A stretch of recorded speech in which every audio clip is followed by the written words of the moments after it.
Finance minister ಕೈಲಿ amount ಕೊಡ್ತೀವಿ sir. ನೀವು ಅದು ಏನು ಮಾಡ್ತಿರೋ ಗೊತ್ತಿಲ್ಲ. ಸ್ಟ್ರೀಟ್ ಪೂರ್ತಿ ನಿಮ್ಮ ಹೆಸರಿಗೆ ಬರ್ಕೊಟ್ಟಿದ್ದೀವಿ ಇವಾಗ. ಯಾರು ಕೇಳಲ್ಲ ಅದಕ್ಕೆ. ಸೊ ಕೊಟ್ಟಿದ್ದೀವಿ. ನೀವು ಹೆಂಗೆ ಶಾಪಿಂಗ್ ಮಾಡ್ತೀರಾ, ಏನೆಲ್ಲ ಶಾಪಿಂಗ್ ಮಾಡ್ತೀರಾ, ಬಜೆಟ್ ಹೆಂಗೆ ಮೇಂಟೈನ್ ಮಾಡ್ತೀರಾ, ಇದೆಲ್ಲ ನವ ದಂಪತಿಗಳಿಗೆ ನಾವು ಕೊಡ್ತಾ ಇರೋ ಟಾಸ್ಕ್. ಓಕೆನಾ?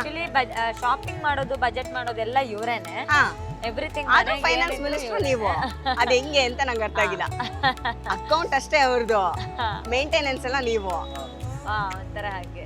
ಓಕೆ, ಪರವಾಗಿಲ್ಲ. ಕೈಯಲ್ಲಿ ದುಡ್ಡು ಕೊಡ್ತೀವಿ, ಖರ್ಚು ಮಾಡೋದು ನೀವು. ಓಕೆನಾ? Okay, done.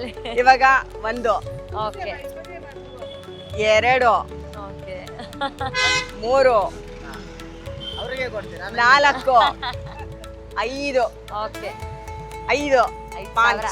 ಓಕೆನಾ? 5,000 ಕೊಟ್ಟಿದ್ದೀನಿ. ಪಾಂಚಾಲಿ ಅವರಿಂದ 5,000ಗಳು ಬಂದಿದೆ.